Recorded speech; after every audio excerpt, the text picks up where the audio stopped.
Já imaginou se você ganhasse um livro? Aí você dizia assim, mais um livro eu já ganhei. Agora suponhamos que você ganhasse um livro e fosse um livro de Deus, um livro de Deus. Aí você diz assim, não, pastor, o livro de Deus é a Bíblia. Ok, eu sei que o livro de Deus é a Bíblia, mas não estou falando dela. Suponhamos que Deus te entregasse um livro e você olhasse aquele volume, digamos que pelo menos umas 10 vezes maior do que o volume da Bíblia. E Deus diz para você, eu estou te dando esse livro de presente. E esse livro aqui conta a sua história. Desde o dia que sua mãe engravidou, até o dia do seu último suspiro, ou melhor, até o dia do seu funeral. Aqui conta a sua história desde a gravidez de sua mãe até o dia do seu sepultamento. E te dá o livro, só que você olha e diz assim, estou curioso, quero saber toda a minha história. O que eu vivi até aqui eu já sei. O problema é daqui para frente. O que vai acontecer amanhã? Só que quando o Senhor do livro, que é Deus, te entrega o livro, te diria assim, só tem um porém. Você tem 120 segundos, exatamente isso, 2 minutos.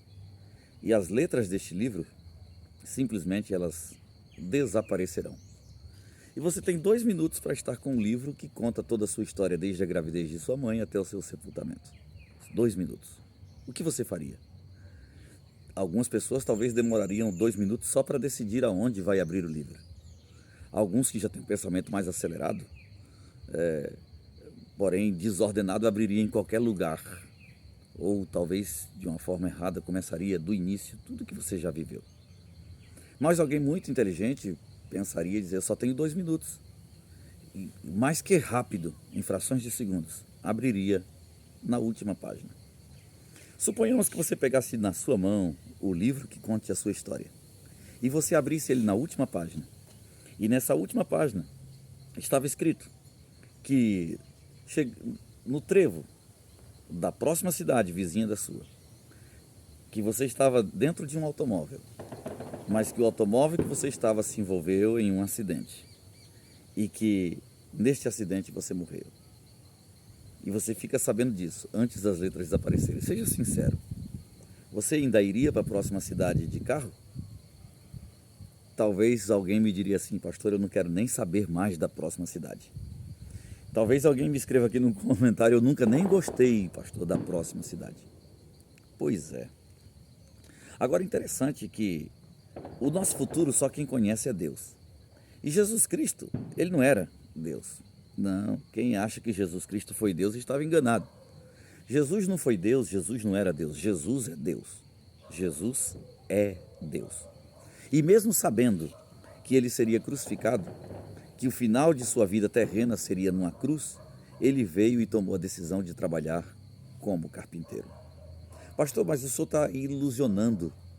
Deus me daria um livro com tudo escrito sobre mim. Você já leu o Salmo 139, o versículo 16? Lá está dizendo que tu vistes o meu corpo ainda informe, ou seja, antes da formação. Tudo sobre mim estava escrito no teu livro.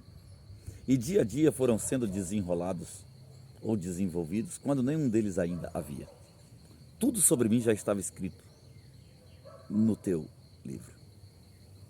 Essa coisa de livro nos chama a atenção. Eu diria para você amar mais o livro sagrado, que é a Bíblia. Eu diria para você que tudo sobre você já estava escrito no livro de Deus. Existe, segundo alguns teólogos, os livros das obras. Eu, particularmente, tenho a minha opinião sobre isso. Mas tem muita gente que diz, que no dia do juízo final vai ser aberto o livro que está escrito, tudo que você faz tem um anjo anotando.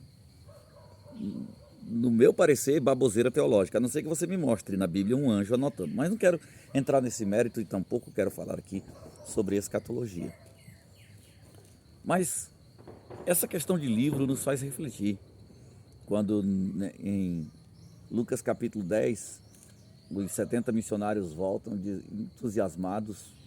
Senhor, no teu nome nós expulsamos os demônios, curamos os enfermos, os espíritos imundos e as enfermidades se nos submetem. Jesus disse, alegrai-vos, não porque os demônios, as enfermidades se submetem a vós, mas alegrai-vos primeiro por ter o vosso nome escrito no livro do céu. Este é o livro mais importante É claro que para ter o nome escrito no livro do céu é preciso conhecer o livro sagrado que é a Bíblia. Mas o importante é você ter o seu nome escrito no livro do céu. Existem livros que são tão importantes para você que talvez você o desconheça. Ah, pastor, o senhor está falando da Bíblia? Também, também. Mas existe outra coisa fora da Bíblia. Há um livro que você já alguma vez parou para pensar. Se aquele livro não fosse aberto, João disse que era escrito por dentro e por fora, porque na verdade não era formato livro, não era book, era na verdade formato de pergaminho, então escrito pelos dois lados. Porém selado com 7 selos, e não havia ninguém no céu, na terra, nem debaixo da terra, com capacidade de abrir o livro e nem digno de olhar para ele. E João disse que chorava muito, Creirabá, chorava muito. E um dos 24 anciãos disse: não chores, porque aqui está o leão da tribo de Judá que venceu para abrir o livro e desatar os seus selos. O leão é a única vez que essa expressão aparece na Bíblia, quando João disse: e eu me voltei para ver. Só que ele não encontra um leão, aí ele encontra um cordeiro que havia sido morto e imolado, que tinha 7 pontas, né, e 7 olhos, que são os 7 Espíritos de Deus enviados sobre toda a terra. Este foi e tomou o livro da mão direita do que estava sentado sobre o trono, e então, naquele momento, o céu se enche de alegria. Apocalipse 5,9 diz que cantava um novo cântico, dizendo: digno és de abrir o livro e de desatar os seus selos, porque foste morto. Mas com seu sangue comprou para Deus homens de toda tribo, língua, raça, povos e nações. Para o seu Deus os fizestes reis e sacerdotes. Eles herdarão, ou seja, reinarão sobre a terra. Se o livro não fosse aberto, onde estaria eu? Onde estaria você? Graças a Deus que a salvação, ela se expandiu.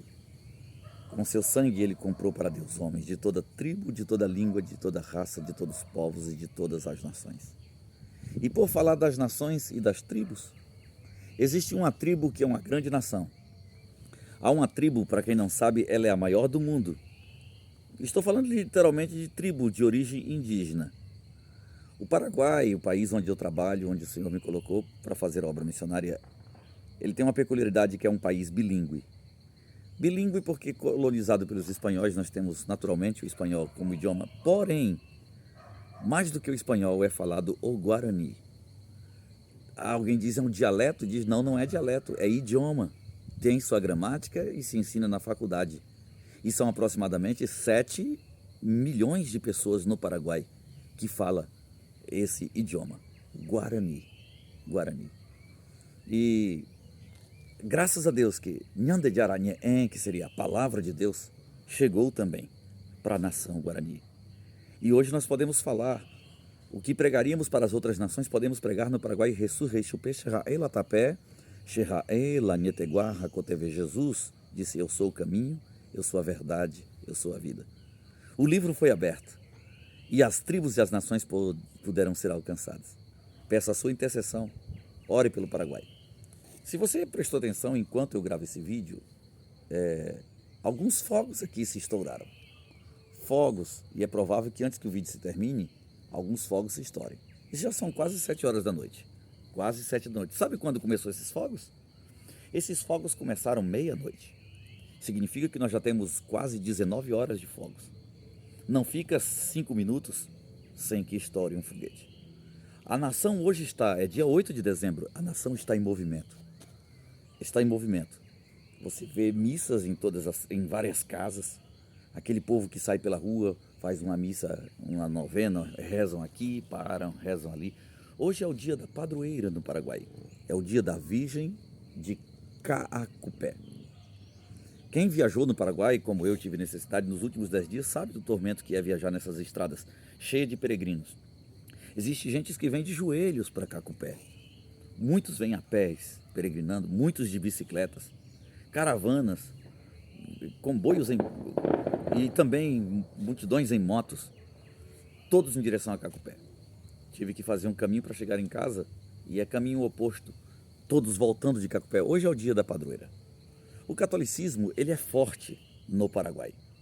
E não quero aqui falar contra a religião, mas existe algo que eu repugno, existe até nos crentes, a religiosidade. Os fogos da Virgem de Caacupé. A religiosidade, o fanatismo, ele é predominante no Paraguai. Igual no Brasil, como ainda é hoje em alguns lugares do Nordeste, ou generalizado no Brasil antigamente, onde o catolicismo imperava e as pessoas que eram de tal religião achavam que se você for evangélico ou de qualquer outra religião, você está errado e você não tem direito algum. Então convido você a orar, porque a batalha ela é grande e mais do que isso é batalha espiritual. Quando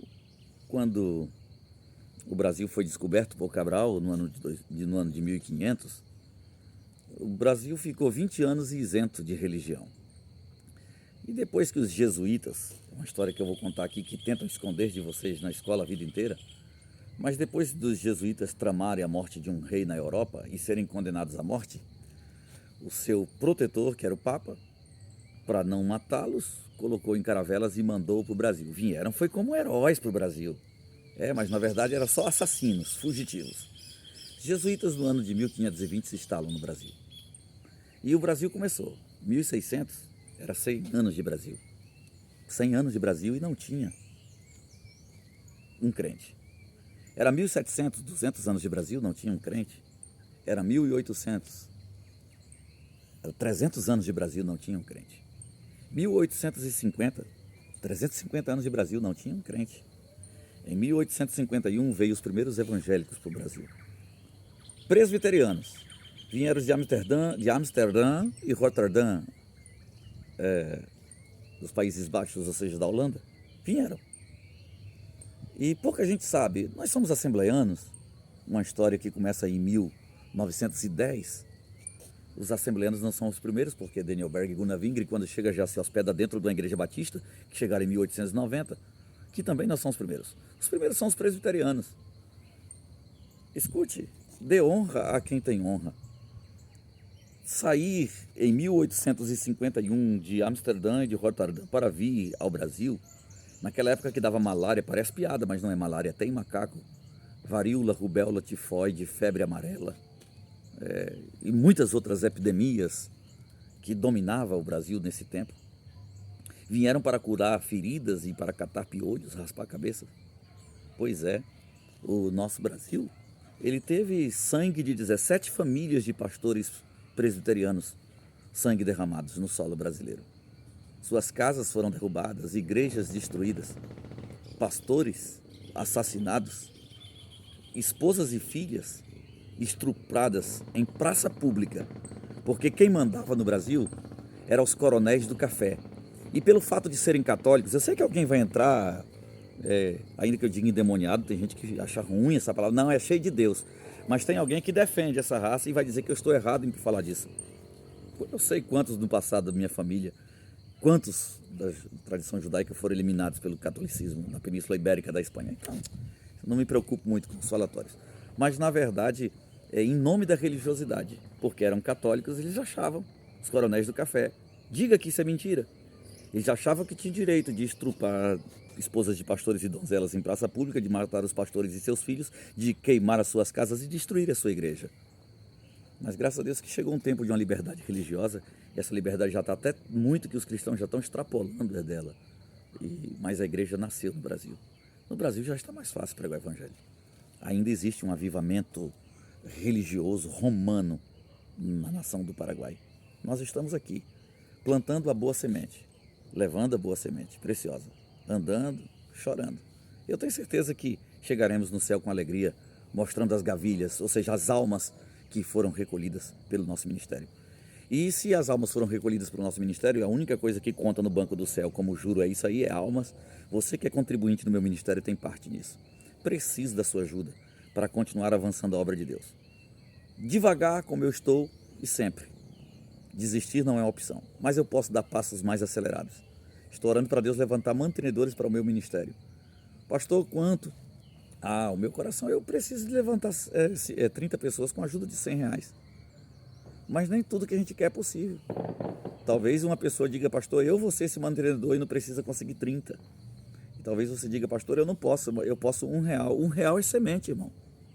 Pode ser a oferta da viúva. Pastor, eu não posso 100, mas eu posso 50. Pastor, eu não posso 100, mas eu posso mais do que isso, eu posso 1000. O que importa é a sua semente. Se eu sou boa terra e a sua semente for lançada, ela vai frutificar. vai produzir frutos em multiplicação. E com certeza ele virá, e o seu galardão estará com ele para dar a cada um segundo as suas obras. E se houver recompensa pelo meu ministério, você será recompensado. Ore pela nação paraguaia. Hoje, o avivamento deles dizem Tupã, ou seja, Nhandejara Tupanci Tanderovassá. Eu não vou falar isso para você, que Deus e a sua mãe te abençoe. Mas eu olhando nos seus olhos, eu quero dizer Tupá Nhandejara Jesucristo Tanderovassá Tuixarrai Sarratoim Nandivé. Que Deus, nosso Senhor Jesus Cristo, te abençoe grandemente e seja contigo. Deus abençoe.